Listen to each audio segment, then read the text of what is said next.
We begin tonight with that breaking news. Colorado's first case of measles since 2023. The state health department announced within the past couple of hours that someone who lives in Pueblo tested positive. CDPHE says that person is not vaccinated and recently traveled to a part of Mexico with an active measles outbreak. Health officials say there are two places where people may have been exposed. The first is Southwest Deli and Cafe. That would have been any time between March 17th and March 21st. And the Southern Colorado Clinic. And that would have been on March 22nd between 3:30 and 6 p.m. That case was reported as the CDC tracks 5 measles outbreaks impacting 20 states. The agency updates its measles numbers every Friday. As of last Friday, there were 483 cases confirmed this year nationwide. One person is confirmed to have died. Another person's death is under investigation. 70 people, which is about 14% of the cases, have been hospitalized. Almost every person who's gotten measles in the U.S. this year was not vaccinated. Tonight, we're keeping track of a fire on the Pearl Street Mall in Boulder. 9 News reporter Spencer Soysher is there. And Spencer, tell us what you know about this. So, Kyle and Kim, it looks like it's the building that houses the restaurant Salt. It used to be Tom's Tavern, and we're not quite sure if it's the restaurant itself or perhaps something that's above it. Let's show you what it looked like when we got here. This call came in at about 8 o'clock earlier tonight. It was originally called in as a structure fire. Then they had to bring in more crews. No injuries reported in this. They're still trying to figure out where this started, but there was smoke that was visible from the roof. We spoke with someone who worked here as well as people who were inside, and became sort of a hectic scene, as many fire evacuations probably are. People were sitting, eating their meals when somebody knocked on the door and said, "Hey, you see what's going on the roof upstairs?" Nobody was aware of it at the time. So they don't believe it was anything in the kitchen, but eventually everybody had to evacuate, get out of the restaurant, figure out how to pay later, and then obviously evacuated the restaurant. And this is where we're at now, about 2 hours later. Again, no injuries in this. They're still working to determine how it started and where it started. Live in Boulder, Spencer Soysher, 9 News. A foggy start to the work week. I mean, it almost looks like wildfire haze out there, right? But this was fog this morning in Commerce City. And well, weather's going to get even more interesting as we move closer to the weekend. Potential for some rain, maybe even some snow. Let's bring in meteorologist Kathy Sabin for a look ahead at that. Cool and unsettled this week with a series of storm systems coming in that'll give us a chance for rain and snow on more than one occasion. It's calm and quiet in Denver tonight after a day with highs in the 60s in spite of the cloud cover. Temperatures still very mild this hour, 51 in Pueblo, 46 in Denver. I've been watching the wind starting to increase ahead of the first wave, which is already bringing snow to the mountains. We're going under winter weather and travel advisory conditions for mountain travel overnight tonight all the way through Wednesday morning. A lot of ski resorts talking about closing down, but with a foot of snow in the forecast for the mountains, maybe they'll extend their season. We're also tracking a few light showers out around Sterling and North Platte. The winter weather advisory will also cover some wind along with a foot of snow at your favorite ski resort starting tonight through Wednesday morning. So keep an eye on that mountain travel forecast if your plans take you up that direction late tonight or early tomorrow. We're in the 40s now in Denver, not an overly cold night, but we're tracking a series of storms that will bring a few rain showers and wind to the city tomorrow and eventually snow to Denver. And we think accumulating snow, and our Colorado Rockies are coming home at the end of the week for the home opener. So we've got a lot to talk about with your extended forecast coming up. The trial has started for the woman accused of hitting and killing a teenage cycling standout. Magnus White, who was a USA national team cyclist. 17-year-old was riding on Highway 119 the day he was hit. Yeva Spilensky's attorney admits she is responsible for his death. 9 News reporter Spencer Soysher shows us her attorney claims she's not guilty of the charges against her, but instead a lesser charge. Magnus White's family walked out of court Monday after emotional testimony from his dad, Michael. He described Magnus as everyone's best friend.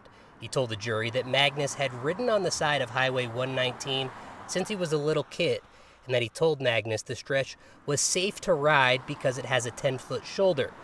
But Michael White had to fight back tears as he then told jurors how he saw his son in a hospital emergency room. He said, "When I saw him in that condition, I already knew the ending." Prosecutors say Yeva Smilyanska made a decision to get behind the wheel. They say she was exhausted after a night out partying and drinking with friends till 6 a.m. The deputy district attorney told jurors that not long before the crash, she texted a friend that she was falling asleep while she was driving. Smiljanska's legal team doesn't dispute that she fell asleep while driving on Highway 119. They say Smiljanska hit Magnus with her car, but during opening arguments, her team argued she's not guilty of vehicular homicide. They say Smiljanska's guilty of careless driving causing death, a lesser charge with a shorter sentence. And that was Spencer Soisha reporting. The trial will resume tomorrow morning when the prosecution will call more witnesses, and the trial is expected to move quickly. Could go to the jury before the end of the week. The truck driver accused of causing a crash that killed a man on Highway 285 last year is now in immigration custody. Ignacio Cruz Mendoza was let out of the Jefferson County Jail yesterday after serving about 7 months of a 1-year sentence. As he walked out the doors, ICE detained him. Cruz Mendoza pleaded guilty to misdemeanor traffic violations last July before prosecutors could file more serious charges.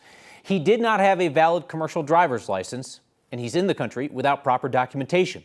ICE says he has been removed from the U.S. or voluntarily returned to Mexico 16 different times. The widow of the man killed in the crash told us she called ICE to make sure this man would not walk free after his sentence. She says ICE notified her last night that he was in their custody. A lot of mixed emotions. After I got that text, I felt guilty because I had altered somebody's life. And, sounds strange, but I felt sorry for him. I know I did the right thing, but it's just still hard. I can't explain it. Cruz Mendoza was taken to the ICE detention facility in Aurora, where he's expected to stay, awaiting his latest removal from the United States. New tonight, a man is set to spend the rest of his life in prison for killing his girlfriend in Sheridan. A judge just sentenced 54-year-old Roy Jones to 192 years. They say he shot 52-year-old Angela Cordova in the head while she was in bed in May of last year. Then a surveillance camera caught him taking off. A jury convicted him of second-degree murder. That carries a maximum sentence of 48 years, but he's also convicted as a habitual criminal, which allowed the judge to lengthen his sentence. New tonight, Edgewater has a new police chief. The city announced tonight that they have selected Randy McNitt for the role. He worked for Lakewood PD for the past 27 years, the last 8 as a commander. The city says he's expected to be sworn in April 15th as long as he gets approval of city council. Melanie Thornton, a police commander with Arvada Police, has been serving as interim chief ever since Eric Sonnegaard stepped down last year. During his time there, the city settled a federal lawsuit brought by a former officer who claimed sex-based discrimination and a hostile work environment. As part of that settlement, the city did not admit any wrongdoing. Denver's Sun Valley neighborhood has grown exponentially. Now there's an effort to better connect people with their new neighbors. Back in 2016, Denver Housing Authority got a $30 million federal grant to invest in that neighborhood and develop new housing.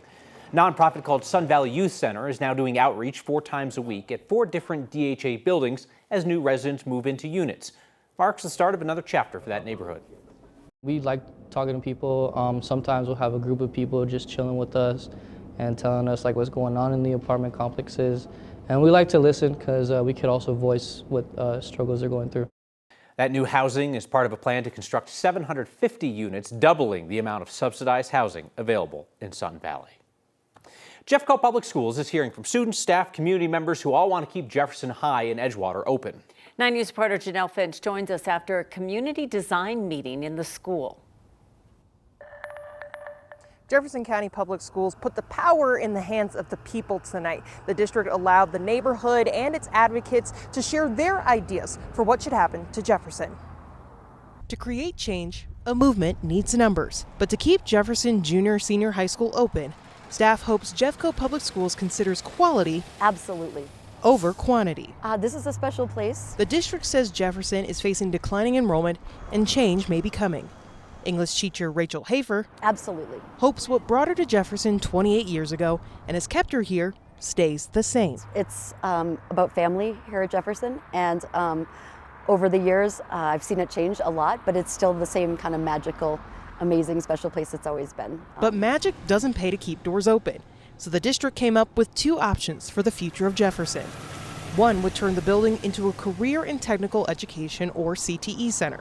The other option would be an academy model. The big thing we heard right at the beginning was the 2 options the district gave us weren't going to be high schools that all of our local students could attend. Edgewater Collective Executive Director Joel Newton says there may be another solution. I think so. He wants the district to reinvest in bilingual programming, school identity, and career pathways.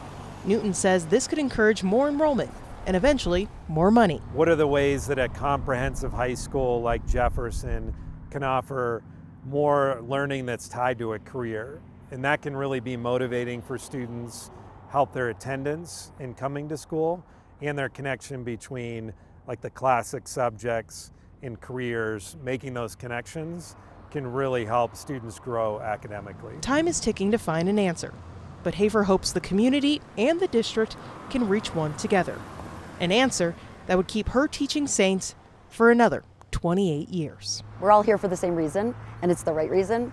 And I would like to see us move forward and make that happen for our kids here at their home school, their community school. Students and staff began their school day with a walk-in where they gathered ahead of time and walked into the building together as a show of support that they stand with Jefferson. Live in Edgewater, Janelle Finch, 9 News.